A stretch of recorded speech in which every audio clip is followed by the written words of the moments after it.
Bonsoir et bienvenue à Equinox ce soir. Le Cameroun est en train de franchir la barre de 1000 cas diagnostiqués de coronavirus avec l'annonce d'un troisième cas de décès d'un médecin. Après le docteur Michel Chouamo, spécialiste en ORL, et le docteur Lazare Kakisingé, gynécologue, voici qu'on annonce le décès du docteur Kwedi, rhumatologue, sans oublier que selon plusieurs sources, une vingtaine d'infirmiers seraient infectés au coronavirus au Cameroun. C'est dans ce contexte qu'on découvre cette lettre circulaire du ministre de la Santé publique adressée aux délégués régionaux de la santé publique, aux responsables de formation sanitaire publique, entre autres. Cette lettre dénonce la surfacturation systématique des services liés à la prise en charge des patients du coronavirus, notamment les tests de confirmation, les hospitalisations ou encore l'administration des produits médicaux. Pourtant, observe le ministre de la Santé publique, tous ces services sont gratuits. Manaouda Malachi invite dans le même temps les services techniques compétents à lui faire parvenir dans un délai de 48 heures pour, dit-il, leurs besoins pour, bien évidemment, qu'ils puissent les prendre en compte dans la prise en charge des malades du coronavirus au Cameroun.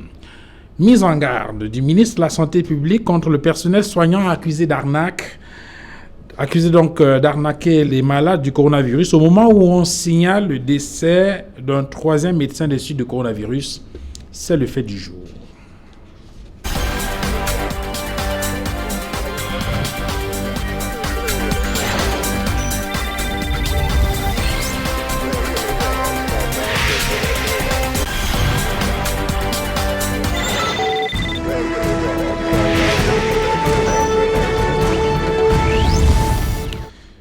Madame, Monsieur, bonsoir une fois de plus et bienvenue à ce magazine quotidien. Invité donc sur ce plateau ce jeudi 16 avril 2020 pour commenter les sujets qui ont été annoncés. Donc, Maître Julius Achou, bonjour, bonsoir. Oui, bonsoir Duvel.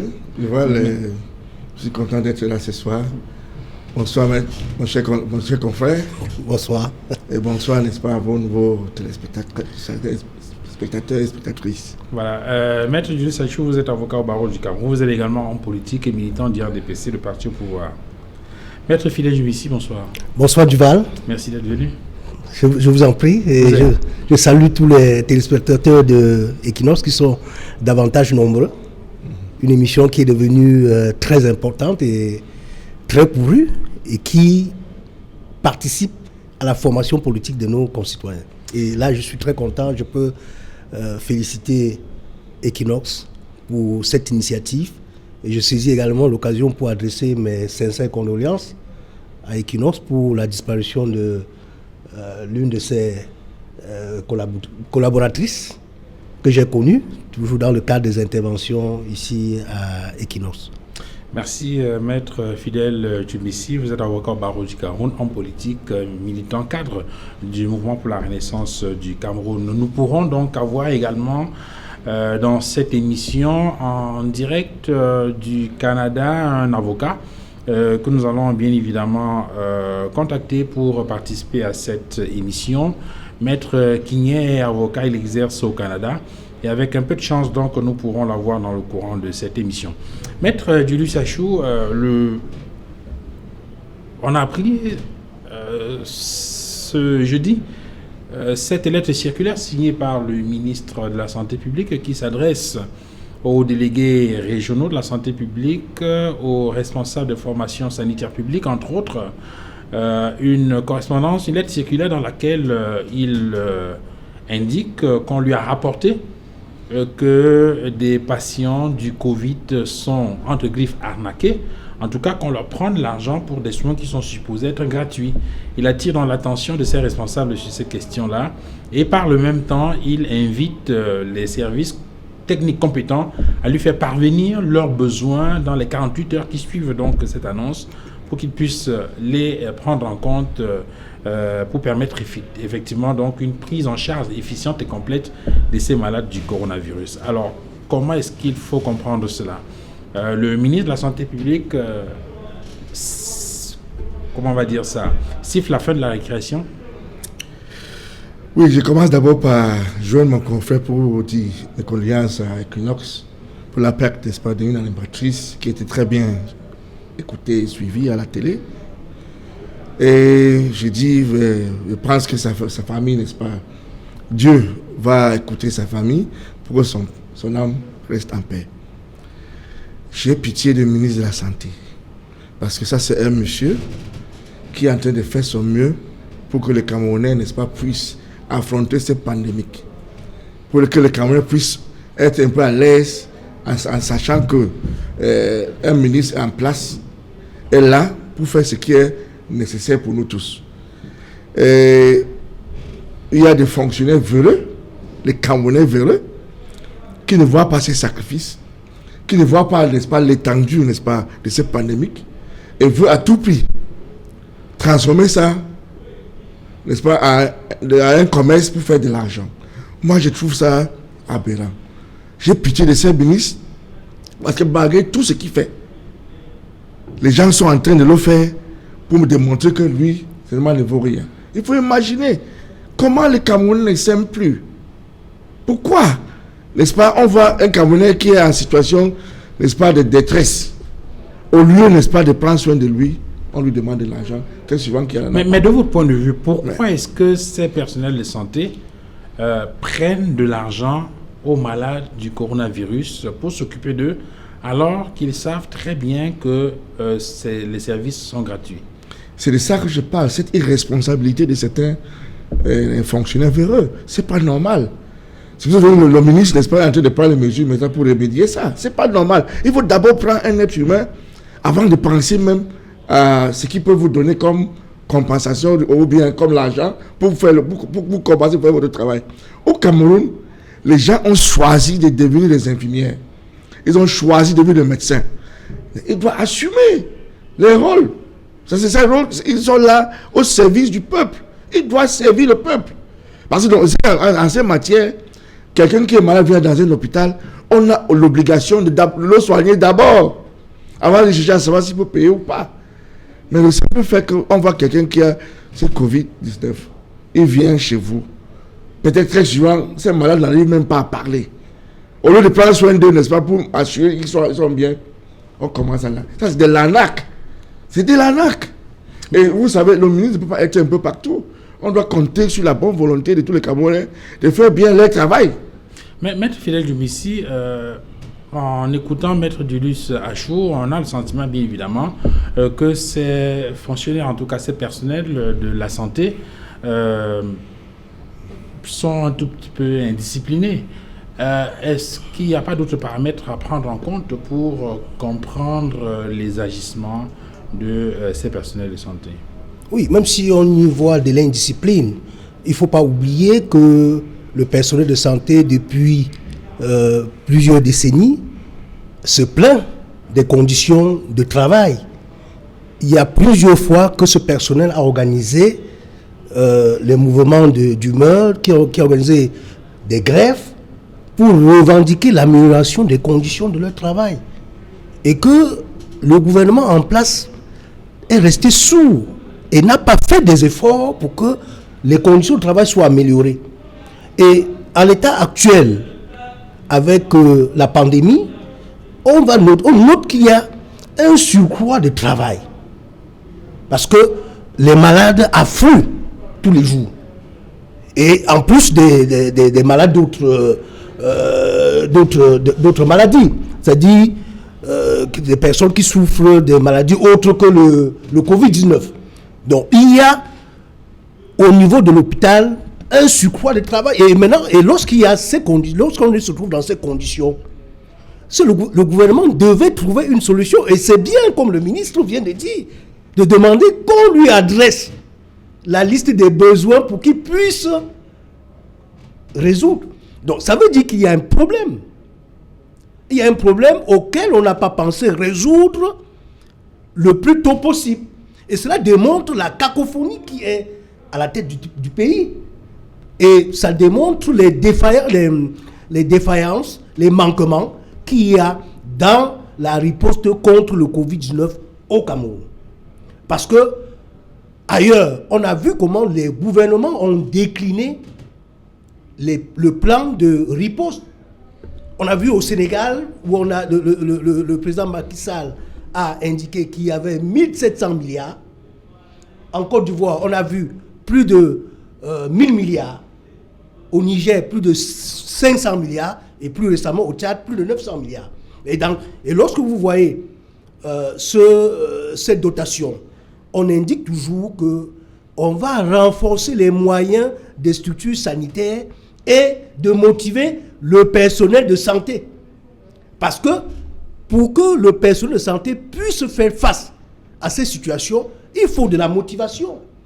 Motivation parce qu'il y a plus de travail que d'habitude. Donc, il y a ce qu'on appelle, les personnels vont connaître ce qu'on va appeler les heures supplémentaires. Ils vont souvent travailler plus qu'auparavant. Et de deux, ils sont exposés au risque. Le risque est multiplié, cette fois-ci avec cette pandémie. Donc, il y a le risque métier. Et quand il y a un risque métier, il faut une prime pour ce risque-là. Donc, puisque nous sommes dans une situation de guerre sanitaire que tout le monde entier reconnaît. Et les soldats en guerre, ici, c'est le personnel de santé. Lorsque nous sommes en guerre, lorsque le régime RDPC ont décidé de faire la guerre au nord-ouest ou au sud-ouest, vous pouvez imaginer les sommes colossales qui ont été envoyées là-bas pour faire la guerre, et vous pouvez imaginer jusqu'à quel point les soldats, les militaires sont bien traités. Et vous voyez maintenant que pour ce qui est de notre santé, on abandonne. Il y a un abandon total. Donc, nous pensons que ce gouvernement ne prend pas encore suffisamment la mesure du péril, la mesure de la gravité de cette pandémie. Alors, les Camerounais sont abandonnés à eux-mêmes. Et c'est pour ça que le président élu, Maurice Kamto, a décidé de mettre en place un fonds pour venir au soutien et du personnel de santé et des Camerounais dans leur immense majorité pour qu'ils soient protégés contre cette pandémie. Maître Djoudjo Sachou, au lieu de faire cette lettre circulaire qui remonte un tout petit peu les bretelles au personnel de santé, est-ce qu'il n'aurait pas été plus intéressant de s'intéresser justement aux conditions de vie et les conditions de travail de ce personnel de santé? On indique là qu'il y a, selon quelques sources, une vingtaine d'infirmiers officiellement qui sont infectés au coronavirus. On a également des médecins qui décèdent. Il y a un troisième cas de médecins qui viennent de décéder. On les voit au fond de lutte contre le coronavirus. Et lorsqu'on interroge ces médecins, très souvent, ils indiquent que les conditions dans lesquelles ils travaillent ne sont pas les meilleures en termes d'infrastructure et puis en termes même de leur propre protection, de leur propre sécurité. Est-ce que ce ne sont pas ces sujets-là qu'il fallait adresser en premier, s'y intéresser plutôt que de menacer entre griffes comme le fait le ministre de la Santé publique? Moi, à mon avis, le ministre de la Santé n'a menacé personne. Vous-même, vous avez dit qu'il a demandé que les chefs, les régionaux puissent nous faire parvenir, n'est-ce pas, les besoins. Oui. Vous savez, dans ce métier, on est noble, comme la médecine. Vous êtes comme un soldat. Là, ils sont comme des soldats. Cela veut dire, lorsqu'il y a une pandémie, les premiers affectés sont eux. Ce sont eux d'abord, ils sont au front. Ils doivent commencer avec des moyens de bord qu'ils ont, en attendant qu'on puisse avoir la possibilité, n'est-ce pas, au fur et à mesure d'améliorer. Parce que, vous pouvez imaginer un pays comme les États-Unis. Vous connaissez combien de médecins sont malades et combien sont morts? Même en Italie, on dit une trentaine en Italie. On dit aux États-Unis, il y a à peu près une centaine malades. Des pays très bien développés. Vous savez, c'est tout à fait possible, n'est-ce pas, que ce qu'ils ont pour travailler avec est très souvent limité. On nous a dit, nous autres, qui ne sont pas encore malades, marchons avec une masque. Combien de Camerounais en portent ici à Douala? Si vous marchez en route, vous allez compter. Sur 100 personnes, il n'y a qu'une vingtaine. C'est pour cette raison que, avec la façon à laquelle... Parce que ça, c'est une situation qui est nouveau chez nous. Ça n'a jamais arrivé. C'est une situation nouvelle. De telle sorte que je suis sûr que ces médecins et les infirmiers ont tendance à aller d'abord toucher, n'est-ce pas, les malades. En disant, ouais, ça va pour des malades. Donc, c'est-à-dire, cette histoire d'abord des émotions au Cameroun, c'est ça qui a causé le fait que certains parmi ces personnels médicaux ont trouvé la mort ou bien ont contracté, n'est-ce pas, ce virus. Moi, je ne veux pas entrer, n'est-ce pas, dans les polémiques pour politiser cette histoire.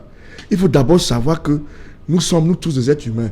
Peu importe, ce Covid ne connaît pas qui appartient à quel parti politique. On doit seulement mettre la tête ensemble pour trouver une solution. C'est une première fois. C'est la première fois au Cameroun que ça nous arrive. Et comme c'est la première fois, il faut qu'on n'agisse pas avec beaucoup de précipitation. Il faut qu'on laisse les gens s'asseoir pour prendre des mesures, n'est-ce pas, qui vont perdurer, n'est-ce pas, même notre vie. Parce que ça, c'est la première pandémie qui a affecté le Cameroun. Il y aura d'autres. Donc, on doit commencer à se planifier à partir d'aujourd'hui. Est-ce que vous n'avez pas des appréhensions? Est-ce que vous n'avez pas peur que cette sortie du ministre de la Santé, qui peut être considérée comme une sorte de recadrage, couplée au fait qu'on a des décès, par exemple, au sein du corps médical, est-ce que tout cela ne peut pas contribuer un tout petit peu à démobiliser, à fragiliser le moral de ces populations qui ont besoin d'être solides dans le combat contre le coronavirus? Nous sommes 25 millions de Camerounais. Si 25 millions de Camerounais doivent compter seulement sur la sacralité d'un seul individu, nous sommes tous perdus. Cela veut dire que cette histoire, comme je dis, nous devons se mettre ensemble. Parce que c'est comme la guerre. Lorsqu'il y a une guerre contre le Cameroun, on ne regarde plus qui est qui et qui a fait quoi, qui doit faire quoi. On doit tout faire pour réussir avec le moyen que nous avons. Moi, si le ministre, s'il est l'administrateur de ce ministère, il peut prendre des mesures qu'ils imposent. Mais on doit commencer d'abord à nous responsabiliser, à chacun à son niveau. Et si on est responsable, nous-mêmes, de ce que nous pensons, je pense que le ministre va seulement venir pour combler le trou. Pas tout le temps, n'est-ce pas, être là pour dire porter le masque. Pas dire aux médecins, avant de toucher les malades, ils vont être bien protégés, et ainsi de suite. Peut-être, il n'y a pas d'équipement, c'est sûr, c'est bien, c'est possible. Il n'y en a pas assez. Mais dans ce monde, il y a assez où? Même aux États-Unis, ils sont en train de porter, malgré les capacités, n'est-ce pas, de production. Même en Europe, ils sont en train de le faire. Nous sommes au Cameroun, s'il vous plaît. Il faut qu'on comprenne que les choses ici au Cameroun ont une façon de fonctionner, de telle sorte que nous aussi, nous devons commander à l'extérieur. Si on n'a pas de moyens de le faire, on va faire comment? On doit gérer avec les moyens de bord que nous avons. On ne va pas se laisser faire parce qu'un ministre doit prendre une décision. Il faut que le Cameroun soit le Cameroun pour nous tous.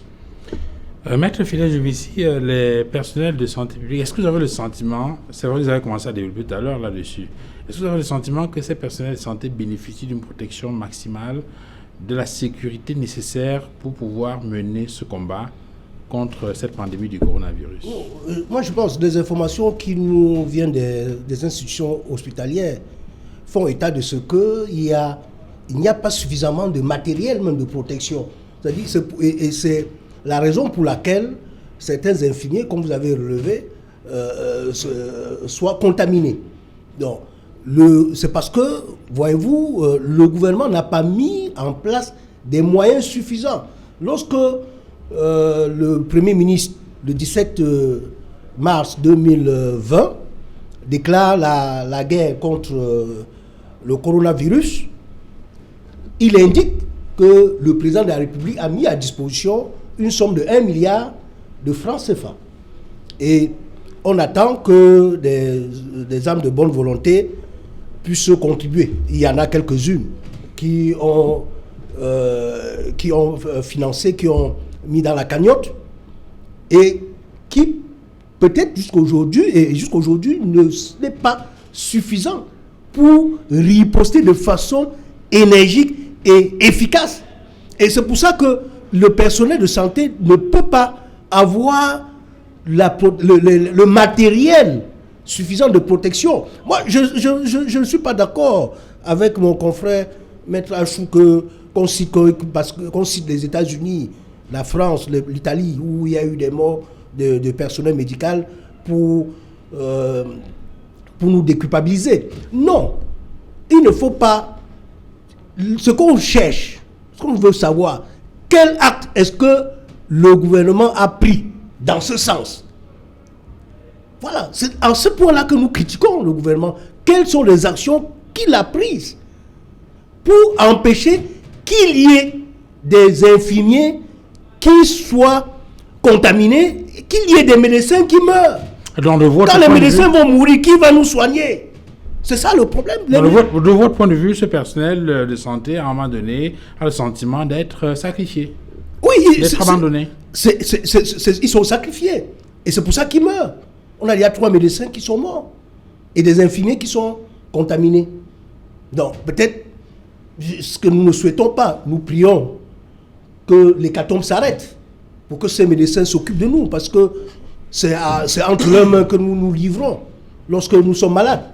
Non, nous pensons que le gouvernement devrait faire ce qui est nécessaire pour qu'il y ait mutualisation des forces. Parce que au sein du mouvement pour la renaissance du Cameroun, il y a eu cette initiative, Suivre le Cameroun, Cameroun Survive Initiative, où il y a déjà des fonds qui sont collectés et que le même gouvernement a pris sur lui de perturber et d'empêcher que certains de nos compatriotes soucieux de la survie des Camerounais puissent nous venir en aide. 3 jours seulement après le lancement de cette collecte, nous étions déjà à plus de 300 millions. Et depuis que le ministre de l'administration territoriale a pris sa décision de perturber, la cotisation a été ralentie. Alors, il faut que ce gouvernement se réveille, qu'il se retrouve et que nous nous mettions ensemble. Et c'est en cela. Et c'est en cela que le président élu, le professeur Maurice Kamto, a bien dit, dans sa dernière déclaration, je garde la main tendue. C'est pour sauver les Camerounais. Alors, je voudrais rappeler que le ministre de l'administration territoriale n'a pas que perturbé cette opération-là. Il a indiqué de façon ferme que les comptes ouverts à cet effet doivent être fermés. D'ailleurs, dans une récente correspondance, le ministre de l'administration territoriale, Paul Atangandi, a écrit au ministre des Finances pour lui indiquer qu'il faut ouvrir une enquête à travers l'Agence nationale d'investigation financière pour enquêter sur les fonds qui ont été collectés par cette association dans le cadre de cette opération. Alors, Maître Julius Achou, est-ce que vous avez commencé à développer tout à l'heure sur ce qu'on peut considérer comme étant les obstacles à l'amélioration de la sécurité du personnel soignant, en faisant notamment allusion aux questions financières. Est-ce que les obstacles financiers seuls peuvent justifier les difficultés que l'État du Cameroun éprouve à protéger suffisamment ses soldats dans la lutte contre la pandémie du coronavirus? Le Sénégal avait fait un budget de, je crois, 700 milliards. Oui, 700 milliards. L'autre jour, ils ont demandé un prêt auprès de FMI de 240 quelque chose de millions. Ça va vous démontrer que tous ces pipeaux qu'on vient de dire, n'est-ce pas, devant le Mondovision, en ce qui concerne l'argent, à la base, il n'y a rien. Le Cameroun ne fonctionne pas comme ça. C'est ce que je vous dis. Même le Gabon aussi vient de demander des centaines de millions, malgré les propositions de l'argent. Il faut noter, le Cameroun est un pays extraordinaire. Dans le sens qu'on a des intelligences partout. Dans l'opposition, au milieu et dans le gouvernement. De telle sorte que, avant de prendre certaines décisions, il faut des études. À l'heure actuelle, je vous dis, à l'heure actuelle, l'État est en train de prendre des mesures pour constater l'impact de cette Covid, n'est-ce pas, sur notre économie et pour prendre des mesures adéquates, n'est-ce pas, qui va essayer de balancer notre économie. On ne fait pas des choses à la hâte. On ne doit pas faire des choses parce qu'on veut faire plaisir aux gens. Il faut faire des choses qui sont sérieuses.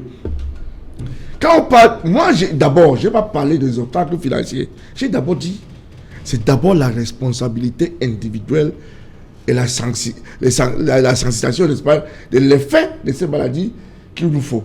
Le médecin doit être le tout premier gens à être protégé.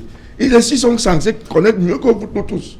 Parce qu'ils savent pour se protéger, ils ont besoin d'infrastructures, ils ont besoin des gants, ils ont besoin de... Nous autres là, que nous marchons avec les masques, est-ce que nous sommes obligés de le faire? Il faut d'abord le faire. Parce que c'est ça que je parle des responsabilités individuelles. Donc les médecins sont censés connaître ça plus que nous tous.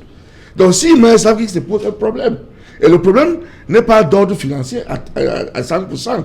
Le finance est obligatoire, est aussi bien, mais c'est d'abord une question de responsabilité. Qu'est-ce qu'il faut faire lorsque vous voyez, n'est-ce pas, un malade qui a le corona? Un médecin doit tout d'abord savoir que lui, il ne doit pas s'approcher de cette malade sans être protégé. C'est la première des choses, le béaba de cette histoire. Mais je ne suis pas un professionnel. Tout à l'heure, mon confrère a parlé la main tendue de qui que ce soit, ou bien a voulu nous faire croire que son président a essayé d'aider les Camerounais et il n'a pas pu. J'ai toujours dit, la loi dit que lorsque vous voulez faire appel au public, n'est-ce pas, il y a des règles, il faut seulement suivre ces règles. Qu'est-ce qui coûte à MRC faire une demande d'autorisation? Au ministre de la T. Il ne veut pas. Nous savons, parce qu'ils ont publié qu'ils ont 500 000 euros, n'est-ce pas, dans un compte en Allemagne, en Europe.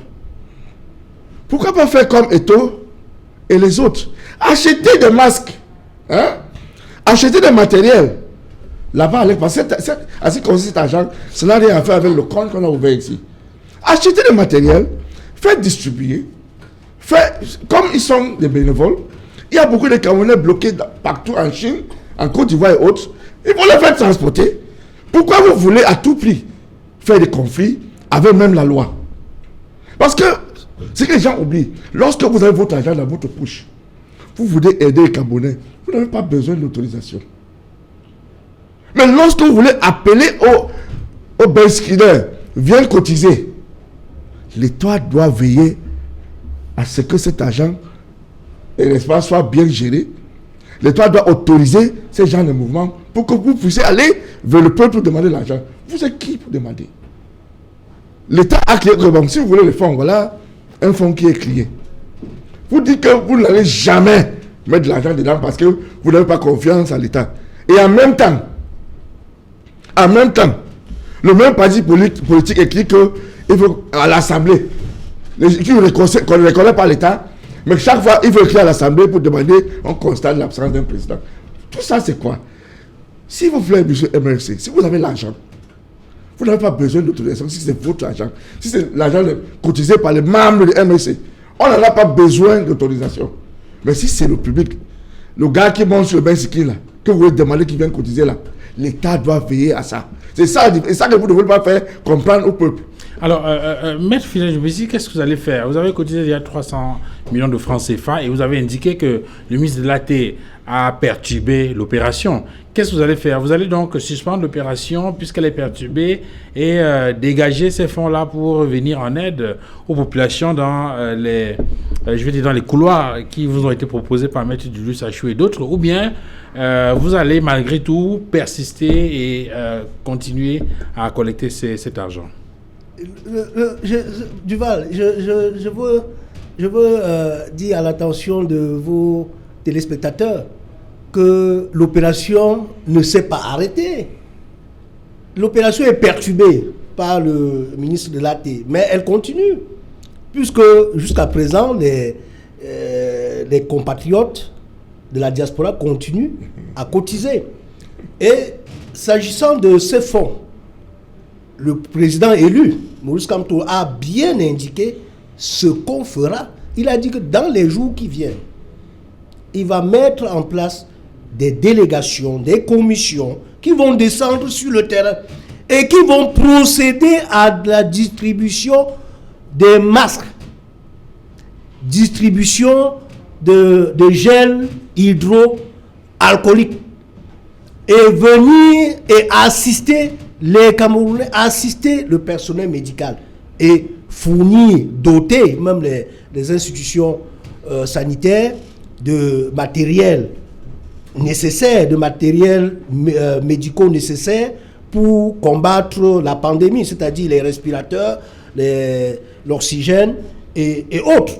Donc, ces fonds-là seront utilisés pour faire face à cette crise, parce que ça a été... Est-ce qu'il y a un calendrier qui a été indiqué par rapport Non, à ça? Parce qu'entre-temps, Maître Duvici, il faut quand même noter, hein, les Camerounais meurent, il y a des gens qui ont besoin de soutien. Si ça traîne trop... La logistique est en train de se mettre en place.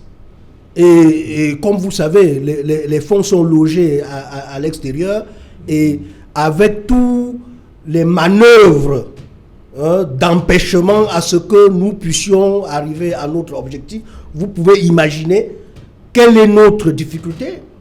Et maintenant, il faut que nous surmontions ces difficultés-là pour arriver à cette fin, et nous allons le faire. Alors, ce n'était pas le sujet, hein. On va avancer sur un autre thème, toujours en rapport avec, peut-être toujours en rapport avec la situation actuelle, mais on a appris hier que le président de la République, Maître Julius Achou, a désigné le professeur Joseph Ouna comme membre du Conseil constitutionnel. Il remplace Foumaman Akam, qui était membre de ce conseil et qui est décédé il y a quelque temps. Au regard des faits d'armes, de cet homme de science qui a quand même marqué le droit au Cameroun en travaillant dans pas mal de domaines, on se souvient de ses empreintes sur la Constitution du 10 janvier 1996. On se souvient également de son passage au comité de normalisation, entre autres. Est-ce qu'aujourd'hui, on peut penser que Joseph Ouna peut révolutionner le fonctionnement ou le Conseil constitutionnel? Bien sûr, le professeur Joseph Ouna est une montagne lorsqu'on parle, n'est-ce pas, du droit constitutionnel. À mon avis, c'est les gens de cet âge-là qui devaient occuper les sièges de ces conseils. Vous devez noter qu'à l'ère actuelle au Cameroun, il n'y a pas plus mieux que lui en la matière. Il est encore lucide, il a encore tous ses sens, et avec l'âge, il a mûri avec la sagesse pour ajouter, n'est-ce pas, à la matière qu'il a dans sa tête. Moi, je pense que c'est une bonne décision, parce que, premièrement, il faut remarquer, on choisit une personne par région. Et le professeur est quelqu'un qui est du Sud, et il remplace quelqu'un qui est décidé du Sud. C'est tout à fait normal. C'est la balance que le chef d'État a cru devoir, n'est-ce pas, exprimer, pour que les gens constatent qu'au Cameroun, toute personne est prise en compte. Mais je ne vois personne au Cameroun qui peut challenger le professeur Joseph Ouna en la matière. Parce que j'ai eu la chance d'être un de ses élèves en 1983. Et vraiment, on n'est pas menti, c'est là-bas où j'ai vu le droit constitutionnel pour la première fois, et qui m'a aussi intéressé. Et il était le plus brillant à cette époque. Et à travers ces livres qu'il a écrits là, en la matière, je constate qu'il serait difficile de le remplacer dans cette matière. D'où la nécessité, n'est-ce pas, qu'il soit au Conseil constitutionnel. Parce qu'il va venir maintenant avec une lumière différente pour changer, n'est-ce pas, la façon dans laquelle les choses sont gérées. Oui, c'est vrai que certains indiquent que c'est un homme de science qui est assez droit dans ses bottes pour ce qui concerne notamment les questions de droit, difficilement politique pour ce qui concerne ce genre de situation. Il y a une anecdote en rapport avec la Constitution de 1996 où il avait introduit la limitation d'âge comme condition d'éligibilité à la présidence de la République. Et selon cette anecdote-là, c'est un autre enseignant de droit, le professeur Konju Komeni, qui l'avait pratiquement modifié, dit-on, après l'adoption même à l'Assemblée nationale du Cameroun, mais avant la promulgation par le chef d'État. Mais la question que j'allais poser, c'est davantage sur la forme. Le professeur Joseph Ouna est présenté comme un militant du RDPC qui n'a pas démissionné. Il entre dans une institution qui est censée être impartiale et non partisane. Est-ce que ça pose pas un problème? Non, vous devez savoir qu'avant de nommer quelqu'un à ce niveau-là, il y a des pourparlers, il y a des préalables. Pourquoi vous voulez qu'on vienne commencer à vérifier s'il a quitté sa maison aujourd'hui, s'il s'est arrêté à la boulangerie, s'il était parti... Non, vraiment. À ce niveau-là, certaines choses se font avant bien même qu'il prenne service. Parce qu'il doit avoir un dossier qui est vérifiable, même pour la postérité. Moi, je suis convaincu qu'avant... Mais justement, s'il a été contacté longtemps avant, il avait donc cette possibilité, par exemple, ne serait-ce que pour la forme, de démissionner du RDPC avant de se mettre au service mais qui vous dit qu'il n'a pas démissionné? constitutionnel. C'est un préalable. On vous montre, c'est un des documents qu'on vous demande. Votre démission pour être libre dans votre tête. C'est un préalable. On ne doit pas venir parler de tous les préalables. Il y a des préalables. Qu'on vous pose comme question, n'est-ce pas, ou des conditions pour satisfaire avant qu'il soit nommé. C'est pas une raison. On ne fait pas les choses par hasard. Si vous avez l'occasion de vérifier son dossier, il faut le constater qu'il a démissionné du parti. Il a démissionné. Et tous par ailleurs. Ok, vu sous cet angle-là, Maître Fidèle Dubuissi... Et en plus, s'il vous plaît, il n'y a aucun texte, n'est-ce pas, qui exige qu'on doit présenter le dossier de quelqu'un qui est nommé au conseil. Pourquoi vous voulez chercher des histoires là où ça n'existe pas? Alors, Maître Fidèle Dubuissi, vu cet angle-là, le problème ne se pose pas. S'il a démissionné avant d'être désigné membre du Conseil constitutionnel, il n'y a pas matière à débat. Non, que le professeur Joseph Ona ait démissionné du RDPC ou pas avant d'être nommé au Conseil constitutionnel, ça ne change rien. Puisque nous connaissons sa trajectoire politique. C'est un homme politique qui est devenu politique de par le décret. Parce que c'est un éminent professeur d'université qui était dans les amphis à l'université. Et un matin, le président de la République, Paul Biya, par décret, a fait de lui ministre. Et depuis qu'il est rentré dans le gouvernement de M. Biya, il est sorti il n'y a pas longtemps. Et il est resté toujours comme officier de réserve. Non, il a été ministre de la Santé, ministre de l'Éducation, ministre de Sport, secrétaire général à la présidence. Donc, c'est un militant du RDPC convaincu, pur et dur, qui ne peut pas changer du fait simplement qu'on l'a nommé membre du Conseil constitutionnel. Lui-même le dit dans une interview qu'il a accordée dans une chaîne concurrente, qu'il n'y a pas au monde un conseil constitutionnel où les membres n'ont pas d'affinité politique. Donc il avoue lui-même qu'il a son affinité politique RDPC. Et il est membre du Conseil constitutionnel.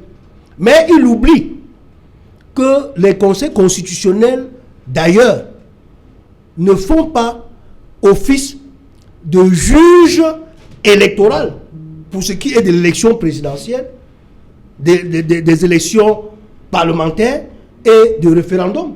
Et en tant que tel, le Conseil constitutionnel doit être composé des membres qui manifestent l'indépendance et l'impartialité. Mais du moment où M. Joseph Ona doit tout à M. Paul Biya et au RDPC, pouvez-vous imaginer qu'un seul instant, il pourra être impartial? Il n'est pas différent de Feu Fumana Kam. Comme mon confrère vient de le relever, il le remplace. Et si c'est pour la connaissance juridique, quand on nommait Feu Fumana Kam, il était là. Mais on a préféré Fumana Kam, peut-être qu'à l'époque on a pensé que Fumana Kam était un peu plus soumis. Mais des deux, il n'y a pas de différence parce que monsieur le professeur Joseph Ona est un militant du RDPC. Et ce n'est pas à son âge qu'il va changer. Parce que demain, s'il y a contentieux électoral devant le Conseil constitutionnel en présence du professeur Joseph Ona, il va se souvenir toujours de ses camarades. Même pas anciens, puisqu'il reste ses camarades. Il est toujours militant du RDPC.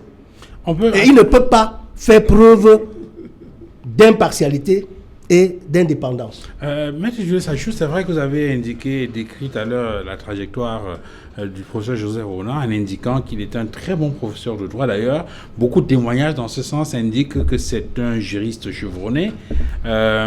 Est-ce que cela suffit est-ce qu'il est en mesure d'apporter un souffle nouveau au Conseil constitutionnel? Est-ce qu'il peut changer la façon de faire? Est-ce qu'il peut rendre Vous savez que le Conseil constitutionnel est d'ailleurs très critiqué par les formations politiques, notamment pour ce qui concerne son rôle de juge électoral. Est-ce que le professeur Oulin est en mesure de faire bouger les lignes au sein du Conseil constitutionnel? Ou bien en réalité, il n'y a pas grand-chose à attendre en termes de révolution au sein de cette institution? Oui, c'est tout à fait normal que une minorité de personnes puissent critiquer le Conseil constitutionnel. Mais à mon avis, ce Conseil fait bien son travail. Fait très bien son travail. Et contrairement à ce que mon confrère vient de dire, lorsqu'on parle de l'indépendance, on n'a pas dit que vous ne pouvez pas appartenir même à un parti politique. Mais vous devez être indépendant d'esprit. Moi, je suis indépendant, je suis membre de RDPC, mais je suis indépendant d'esprit. C'est ce qu'on demande. Les gens, n'est-ce pas, de bonne volonté, indépendants, et qui peuvent, n'est-ce pas, faire respecter la loi. Un point, un trait. Le reste là, vraiment, quand on pense de ses souvenirs, on pense de ce qui va passer dans sa tête, ce n'est pas important. Il est un être humain comme vous et moi. Il veut que je suive sa logique en disant que son président est toujours membre de RDPC. Il se souvient qu'il a fait 7 ans dans le gouvernement de RDPC. Mais dis donc, on le laisse, on ne parle pas de ça. Il ne faut pas faire des choses, n'est-ce pas? Lorsque vous rétorquez ça, ça devient un problème parce que vous aimez tous les conflits. Vous savez, nous tous, nous sommes des Camerounais. Il faut savoir respecter tout Camerounais qui est nommé ou bien qui est dans un endroit. Je respecte M. Kamto, qui est président d'un parti politique, et je respecte le professeur Joseph Bouna, comme on lui a dit, on lui a nommé, n'est-ce pas, pour prendre les fonctions qui vont nous servir. Il faut savoir respecter tout un chacun d'abord. Autrement dit, vous semblez dire, Maître Julie Sachou, qu'aujourd'hui le Conseil constitutionnel tel qu'il est composé et tel qu'il fonctionne n'a aucun problème et qui peut être maintenu tel quel. À mon avis, malgré les observations et les critiques qui sont soulignées par les hommes politiques, notamment de l'opposition. Non, je suis tout à fait normal, n'est-ce pas, qu'il y ait des critiques. Nous ne sommes pas au paradis. Ce n'est que chez Dieu que les critiques sont interdites. Quand Dieu dit ça, c'est comme ça. Nous sommes pas terre. S'il n'y a pas de critiques ici par terre, on ne peut pas améliorer, n'est-ce pas, la qualité de ce que nous faisons. C'est pour ça que c'est tout à fait normal qu'il y ait des critiques. Mais lorsque vous faites des critiques, il y a des gens qui doivent décider. Il faut savoir respecter ce qu'ils décident. Nous tous, nous ne pouvons pas décider à la fois. Il doit y avoir des gens spéciaux qui décident en notre lieu et place. Et lorsqu'ils prennent une décision, il faut comprendre qu'ils ont pris, la vie continue. Maître Fidèle Djoubissi, peut-être qu'il faut revenir un tout petit peu sur l'intérêt et l'importance même de cette institution, peut-être pour que cela permette de bien comprendre les enjeux. Le Conseil constitutionnel, vous l'avez indiqué tout à l'heure, est présenté comme le juge électoral au Cameroun. Il faut également indiquer que la première mission du Conseil constitutionnel est de veiller sur le statut sur la constitutionnalité des lois qui sont adoptées par le Parlement. Mais entre autres éléments également, il faut observer que c'est le Conseil constitutionnel qui constate la vacance de poste à la présidence de la République. C'est-à-dire que si le président de la République décède ou démissionne de ses fonctions ou se trouve dans une situation d'empêchement définitif et qu'il ne permet plus d'exercer ses fonctions, eh bien, la vacance est constatée par le Conseil constitutionnel. Je crois que c'est bien cela.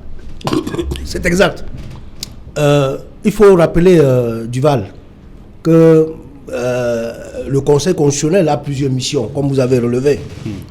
Le contrôle de constitutionnalité des lois et des traités, des accords internationaux. Et également le contrôle de la conformité des règlements intérieurs du Sénat et de l'Assemblée nationale. Et également le Conseil constitutionnel doit régler les conflits qui peuvent exister entre différentes institutions de l'État ou entre les institutions de l'État et des régions ou entre régions. Ça, c'est des missions objectives du Conseil constitutionnel. Dans tous les pays du monde. Dans la plupart des pays. Dans la plupart des pays, disons, qui ont pour modèle la Constitution française. Vous avez semblé indiquer tout à l'heure qu'il y a une mission du Conseil constitutionnel qui en réalité ne devrait pas lui être attribuée, notamment la question du rôle du juge électoral. Oui, parce que... Et c'est justement à ce niveau que se situe la pomme de discorde entre les formations politiques dans notre pays. Non, c'est que le régime RDPC a organisé la confiscation du pouvoir. A organisé pour qu'il n'y ait pas une chance pour l'alternance. Et que il continue toujours à conserver le pouvoir. C'est pour ça qu'ils ont confié au Conseil constitutionnel le rôle du juge électoral. Parce que c'est le Conseil constitutionnel qui proclame les résultats de l'élection présidentielle, les élections et les élections parlementaires. Et des consultations référendaires, je crois. Et des consultations référendaires. Et de ce point de vue, lorsque les conseillers ne sont pas indépendants, il n'y a pas de chance que les résultats proclamés soient ceux sortis des urnes. Donc, parce qu'à ce moment, c'est l'arbitre. Et l'arbitre qui est en même temps qui fait partie du jeu. L'arbitre qui est partial ne peut pas donner des bons résultats. Maître Jules Sajou, il y a ce problème, parce que tout à l'heure, vous avez indiqué que pour vous, le Conseil constitutionnel, il fonctionne de façon optimale. Mais il y a cette observation que les formations politiques font tout le temps, notamment sur son rôle de juge électoral, en indiquant que, en principe, ce rôle devait être dévolu à une autre institution. On le voit sous d'autres cieux, c'est comment on appelle ça, la commission électorale indépendante dans notre pays. Est-ce qu'on ne pourrait pas faire cette césure-là pour ne serait-ce que contenter ces formations politiques et peut-être améliorer l'équité dans le jeu électoral? C'est bien possible d'améliorer ou de changer, ou bien de prendre, pour que ça se prenne une autre forme. Mais il faut noter que tous les textes en la matière, ces matières, ont été confectionnés quand son président était aux affaires. Quand son président était aux affaires. Et de surcroît ministre délégué à la justice. Voilà. Il faut noter, c'est aussi un professeur bien respecté. Et lorsque la loi est votée à l'Assemblée, elle est promulguée par le président, il n'y a pas de contestation. N'est-ce pas? Ça devient la loi. N'en déplaise. N'en déplaise. Si vous estimez que la loi est mauvaise, je sais que mon confrère connaît ce qu'il faut faire. Il faut tout faire pour se battre pendant les élections, n'est-ce pas, pour occuper l'Assemblée. Mais lorsque les gens, n'est-ce pas, qui refusent de participer aux élections, n'est-ce pas, veulent demander qu'on améliore, il vient à mon de vision pour le faire. Vraiment, je trouve ça choquant, parce que l'occasion les a été donnée de venir nous montrer au Cameroun ce qu'ils sont capables de faire. Ils n'ont pas pu saisir cette occasion. Maintenant, ils disent que c'est mauvais. Bon, c'est mauvais. Mais il faut savoir que le Cameroun n'est pas fait pour vivre pour 5 ans. Le Cameroun est un pays qui va vivre éternellement. Si vous estimez qu'aujourd'hui c'est mauvais, vous devez vous battre pour que demain ça soit changé. Maître Fidèle Djibissi, c'est vrai que vous souhaitez que ces attributions-là, par exemple, soient confiées à une commission électorale nationale indépendante, mais on a bien vu que même dans les pays où c'est la commission électorale nationale indépendante qui conduit ces missions-là, il y a toujours des contestations. Et donc, même si au Cameroun, on y allait de cette façon, on ne sera pas forcément sorti de l'auberge.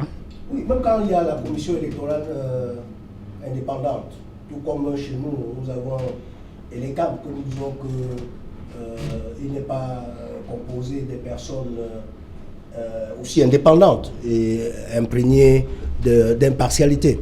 Donc, même s'il y a la commission électorale indépendante, ça ne peut garantir les élections justes et libres que si les personnes qui composent la commission électorale indépendante sont vraiment indépendants et qui peuvent donner des résultats.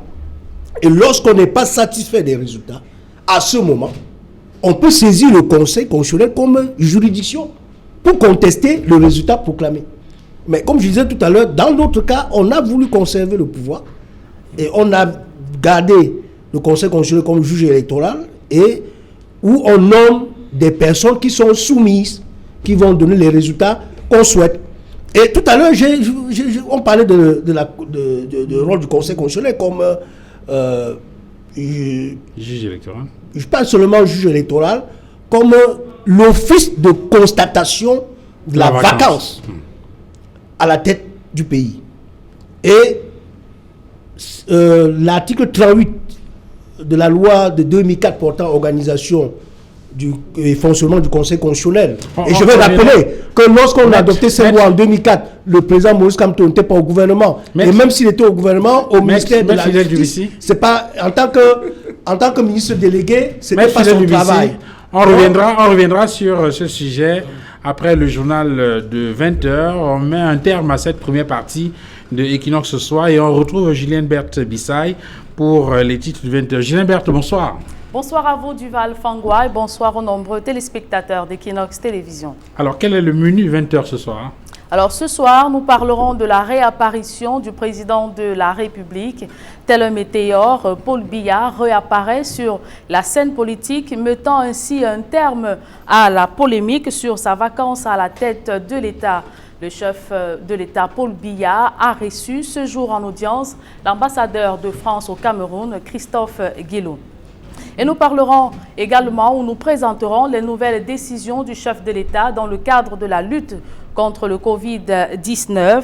Paul Biya annonce la reprise des cours pour le 1er juin prochain dans tous les établissements scolaires, universitaires, mais également dans les centres de formation et professionnels. Nous parlerons également de cette énième passe d'armes entre le leader du MRC et le secrétaire national à la communication du RDPC. Le professeur Jacques Fam Ndongo qualifie de politique de fiction l'initiative de Maurice Kamto d'avoir écrit ou demandé au président de l'Assemblée nationale de saisir le Conseil constitutionnel pour constater la vacance du chef de l'État.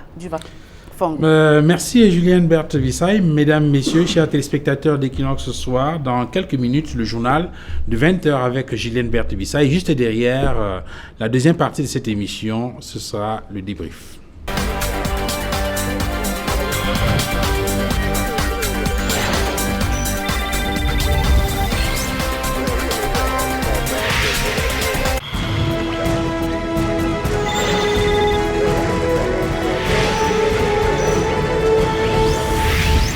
Voilà, pour la deuxième partie d'Equinox ce soir, nous sommes avec Maître Julius Achou, avocat au barreau du Cameroun, Maître Fidèle Djubissi, avocat au barreau du Cameroun. Ça, c'est le dénominateur commun. Bien évidemment, la différence entre les deux, c'est que Maître Julius Achou est du RDPC et Maître Fidèle Djubissi du MRC. Nous avons été rejoints par un troisième invité. Il est au Canada.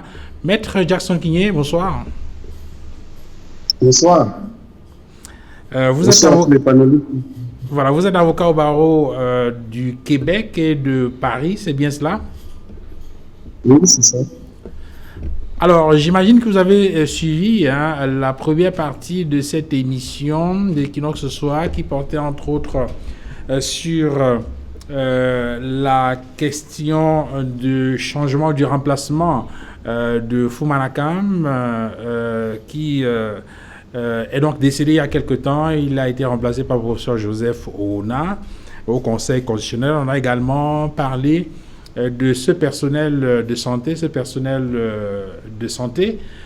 qui indique que les conditions de vie et de travail ne sont pas des meilleures, et c'est pendant justement qu'on entend cette doléance que le ministre de la Santé publique rend publique une lettre circulaire dans laquelle il invite justement ces personnels de santé d'arrêter l'arnaque contre les patients du Covid-19. Il faut rappeler qu'entre-temps, il y a au moins 2 médecins qui sont décédés de suite de Covid. La première question avec vous, Maître Jackson, sur la question de la prise en charge, par exemple, des malades du Covid et du comportement du personnel hospitalier, du personnel de santé de façon globale.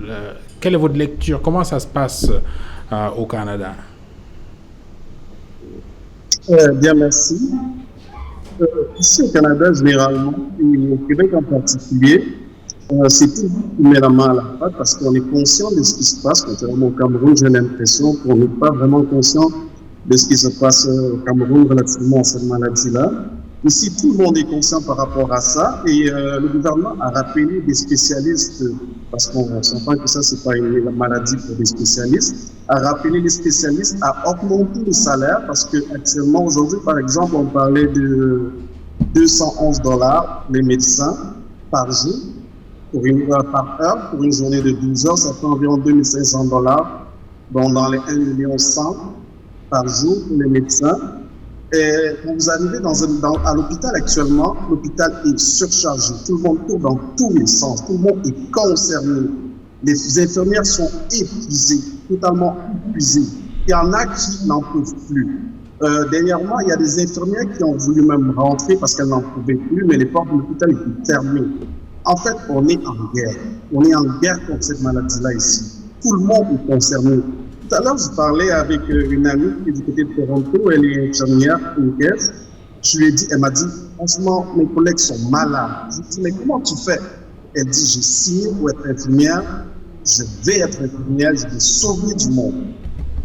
Au Cameroun, quand on s'entend encore aujourd'hui qu'il y a certaines personnes qui monnaient leurs services, qui arnaquent et un ministre qui sort une circulaire, je ne sais pas si elle sera suivie des faits, mais elle sera comme toutes les circulaires qui sortent au Cameroun. De mémoire, elles ne sont jamais respectées, chacun fait comme il veut. Mais le problème du Cameroun est particulier dans ces circonstances-là, c'est que j'ai l'impression et je suis convaincu que le Camerounais lambda n'a pas encore pris conscience de ce qui se passe dans le monde et ce qui va s'abattre sur le Cameroun. Personne n'est conscient de ça au Cameroun. Les autorités ne sont pas conscients de ça, les malades ne sont pas conscients de ça, le Camerounais lambda n'est pas conscient de ça. Ici, c'est une véritable guerre. Tous les jours, le gouvernement monte au créneau avec des nouvelles mesures à chaque jour. Des nouvelles mesures à chaque jour. Moi, je suis à la maison, ça fait un mois, je suis à la maison, je ne suis pas sorti de la maison. Je travaille. Heureusement, ici, on a la possibilité de télétravailler en direct avec le palais de justice. Et c'est déjà quand même une bonne chose. Vous avez vu, je ne me suis pas coiffé, ça fait un mois. Tout le monde respecte les règles de confinement, les règles de distanciation sociale. J'ai vu tantôt dans votre, je ne sais pas, sur Internet, Monsieur le Président de la République qui saluait, je ne sais pas si ça devait être l'ambassadeur de France, je me dis, saluer avec les mains. Personne ne salue plus personne. La distance entre eux, c'était pas de 2 mètres. Ils n'avaient pas de cache-nez, ils n'avaient rien. Dans la rue, quand vous voyez les images au Cameroun, les gens s'embrassent, les gens courent, les gens vont dans tous les sens, et ça ne dit rien à personne. Le gouvernement demande de porter des masques. Le masque est obligatoire. Mais quelle mesure le gouvernement a pris pour que chaque citoyen ait un masque? Dans un pays où plus de 50% des gens vivent avec moins d'$1.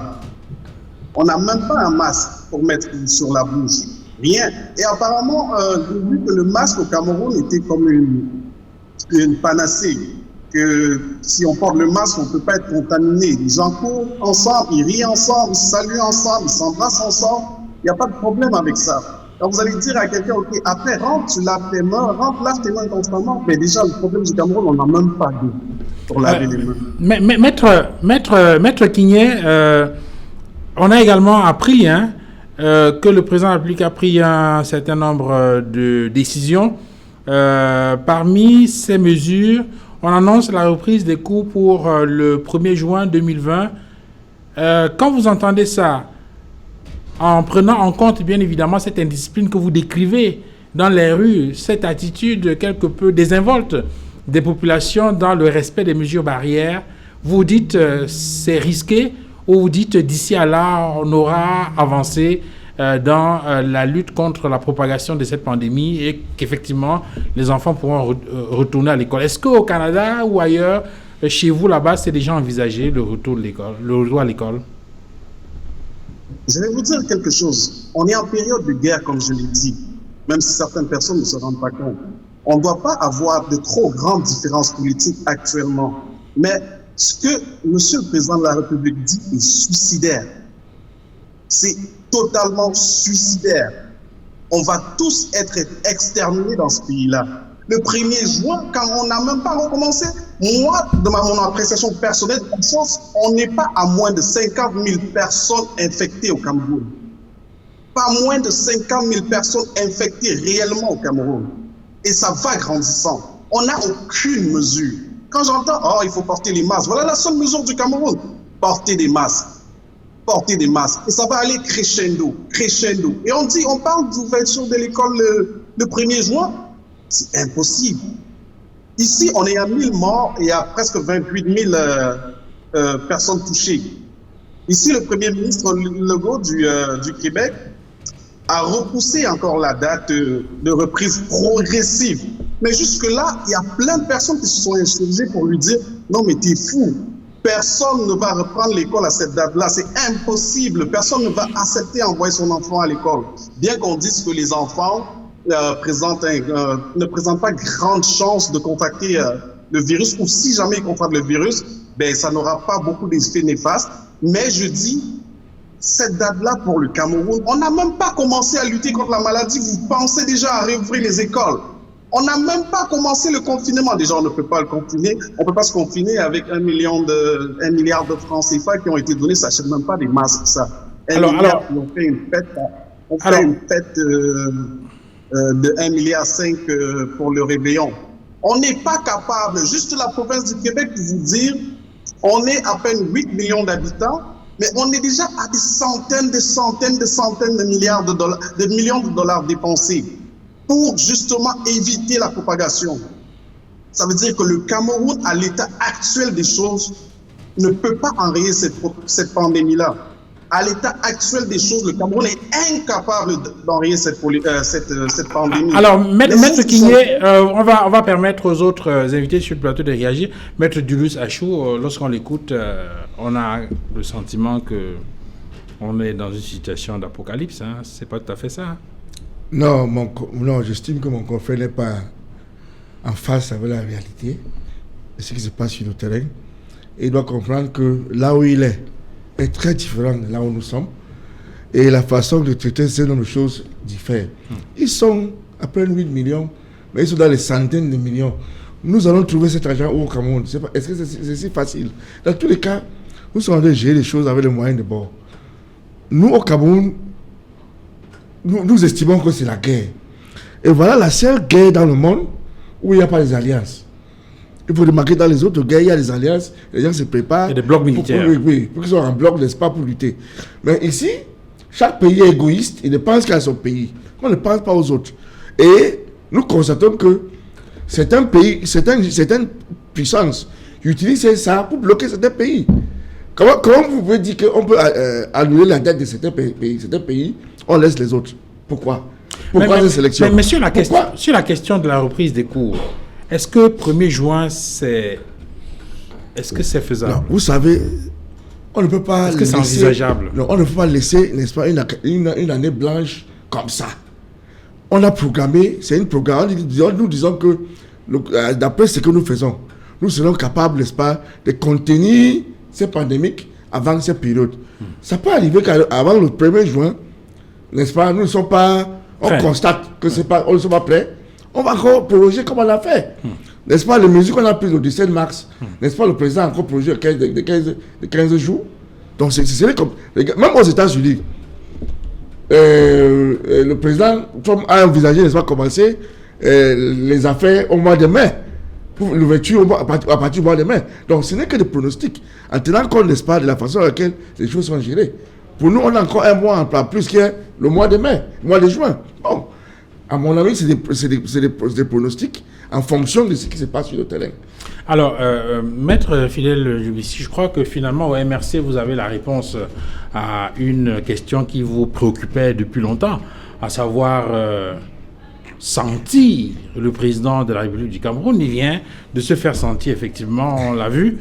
Il a reçu en audience au Palais de l'Unité l'ambassadeur de France au Cameroun, Monsieur Guillou, et bien évidemment on se souvient que il y a quelque temps le président national du MRC Maurice Kamto invitait le président de l'Assemblée nationale et le bureau de l'Assemblée nationale du Cameroun à engager la procédure pour faire constater la vacance de poste à la présidence de la République. Et quand le président de la République apparaît, on peut dire quoi? Que l'affaire est réglée? On peut dire que les Camerounais doivent remercier le professeur Maurice Kamto, président élu. Qui a fait réapparaître le président. Et lui-même, il avait indiqué récemment dans sa dernière déclaration que la nouvelle, laisser répandre la nouvelle de sa disparition, de sa mort, participait d'une manœuvre politicienne à laquelle M. Biya est accoutumé et qu'il va réapparaître affichant sa forme physique pour narguer les Camerounais et apparaître comme Lazare, c'est-à-dire comme un ressuscité, et nous dit qu'il est toujours en place. Mais cela ne suffit pas. Il ne suffit pas qu'il se présente. Il faut qu'il travaille. Parce que c'est ça. Parce que la Constitution, à l'article 6, parle des cas de vacances, des hypothèses de vacances, parmi lesquelles il y a l'empêchement définitif. Parce que dans son état actuel, vu son âge et peut-être même sa santé, il peut paraître qu'il n'est plus à mesure de gouverner le Cameroun. Et c'est ça, là, il faut qu'il nous donne la preuve. Même s'il il faut maintenant qu'il travaille comme la Constitution exige. Article 6, article 8, article 9, jusqu'aux articles 10. Puisque le président de la République représente l'État dans les actes de la vie publique. Donc, on devrait voir le président de la République se déployer sur le terrain, comme on voit ailleurs. On devrait le voir aller même inaugurer peut-être des réalisations. Ou distribuer les masques, c'est l'actualité. Oui, on devrait même le voir assister même à des obsèques de certaines dignitaires du pays. Et c'est en cela qu'il représente l'État dans la vie publique. Mais on ne le voit pas, il se cache. Bon, disons merci au professeur Kamto pour l'avoir sorti de sa cachette. Et maintenant, nous attendons qu'il se déploie et qu'il exerce véritablement ses fonctions et qu'il nous donne son plan de riposte contre le Covid, contre la Covid. Mais ce plan de riposte, il existe, hein, maître. Le plan existe. Je constate que les gens de MS sont toujours soit aveugles ou... Sur le plan social, vous avez prévu quoi? Sur le plan sanitaire, vous avez prévu quoi? Oui, mais c'est vrai quand même être à jour que dans les nouvelles mesures, dans les nouvelles décisions du président de la République qui ont été rendues publiques et dont on a fait mention tout à l'heure dans le journal de 20h, il y a par exemple la finalisation en urgence de l'étude visant à évaluer l'impact du Covid sur l'économie nationale et surtout la détermination des mesures d'accompagnement. Oui, apparemment, voilà une des mesures que le chef de l'État a prises. N'est-ce pas? Parce qu'en matière d'économie, on ne peut pas faire la prospection ou la navigation à vue. Il faut des plans, il faut des constats, il faut des experts. Ils sont en train de le faire à l'heure actuelle. Mais j'ai dit, je suis content que pour une première fois, les gens de MRC ou bien mon confrère croient que le président de la République est devenu comme Jésus. N'est-ce pas? Il est d'abord mort, il est ressuscité comme Jésus. Je suis content que pour les MRC qui sont en train de l'adorer, ils doivent l'adorer maintenant comme un Jésus. C'est pas si, confrère, c'est bien. Parce que si le MRC le compare avec Jésus, qui peut se ressusciter, c'est une bonne chose. Mais il faut noter, il ne faut jamais être intéressé à la mort de quelqu'un. Parce que... le MRC n'a jamais déclaré Paul Biya mort. Jamais. S'il vous plaît, jamais. Laisse-moi parler. Quand vous parlez, je n'ai rien dit. Hein. Soyez pas... Quand même, vous allez parler. Non, comme votre Jésus, donc, le président Biya est devenu le Jésus de MRC. Je suis ravi et content qu'il considère mon président comme quelqu'un qui peut mourir et il est votre Jésus. Il a parlé de ressusciter. Ça veut dire qu'il est mort d'abord, non? On ne peut pas ressusciter si vous n'êtes pas mort. Il est votre Jésus, il n'est pas le nôtre. C'est le mot que vous avez utilisé. Maître Jackson Kigné, nous sommes malheureusement en train de boucler cette émission. Il nous reste peut-être 2 ou 3 petites minutes.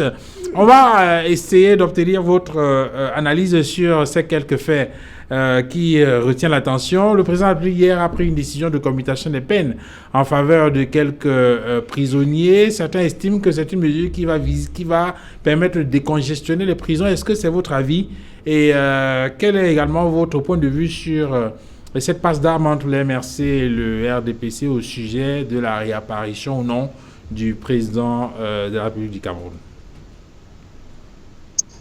S'agissant de la grâce, le président de la République, c'est normal dans les circonstances, dans les professionnels ça participe des mesures à prendre face à cette pandémie. Alors, quelques soucis techniques avec notre invité du côté du Canada. On va essayer de le retrouver dans quelques secondes. Le temps donc... Oui, allez-y, on vous écoute, Maître Jackson Kinyé. C'est normal que Monsieur le Président pense à décongestionner les prisons à cause de cette pandémie. C'est tout à fait normal. Il n'y a rien d'extraordinaire à ça. Ça participe des mesures que tout le monde prend actuellement dans le monde.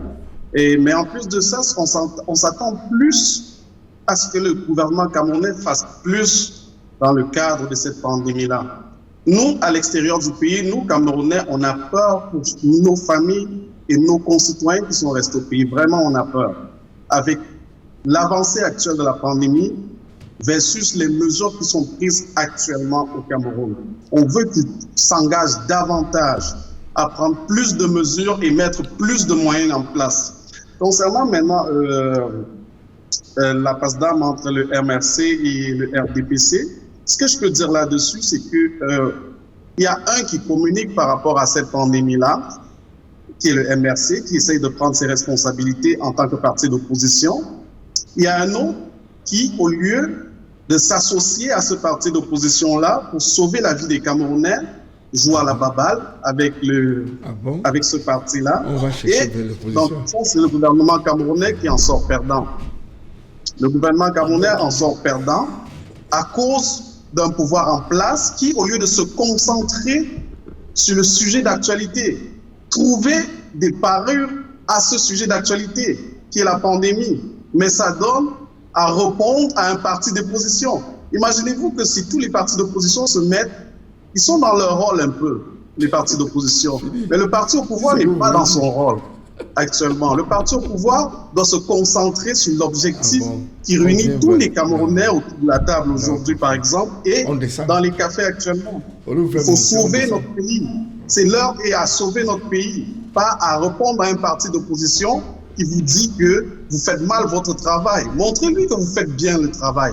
Arrêtez de lui répondre par je ne sais quoi. Ça, c'est ma position là-dessus. On n'est pas à l'heure de faire la guerre. On est à l'heure de se soigner. Et ce que moi, je peux dire actuellement, c'est que si cette pandémie-là ne trouve pas une solution rapide, on va beaucoup prier pour ce pays-là. OK. Alors, on va s'arrêter là pour ce soir. On va vous remercier infiniment, Maître Jackson Kinyé, d'avoir participé au débat. C'est moi qui vous remercie. On aura certainement d'autres occasions pour échanger avec vous. Je rappelle que vous êtes avocat au barreau du Québec et de Paris. Maître Julius Achou, on se sépare en rappelant ces nouvelles décisions qui ont été prises par le président de la République par rapport à la stratégie gouvernementale de riposte contre le Covid-19. 15 jours encore pour le respect des mesures barrières, donc jusqu'au 1er mai. C'est bien cela?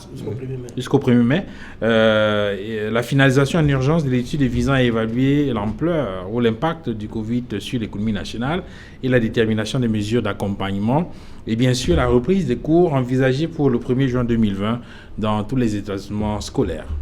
Et bien évidemment, Maître Fidèle Djoubissi, on ne va pas arrêter de rappeler ces mesures barrières qu'il faut respecter, ces mesures qui ont été édictées par l'Organisation mondiale de la santé et par le gouvernement de la République du Cameroun dans le sens de la lutte contre la propagation du Covid-19. Infiniment, merci messieurs d'être venus sur ce plateau. Merci à vous, Maître Julius Achou.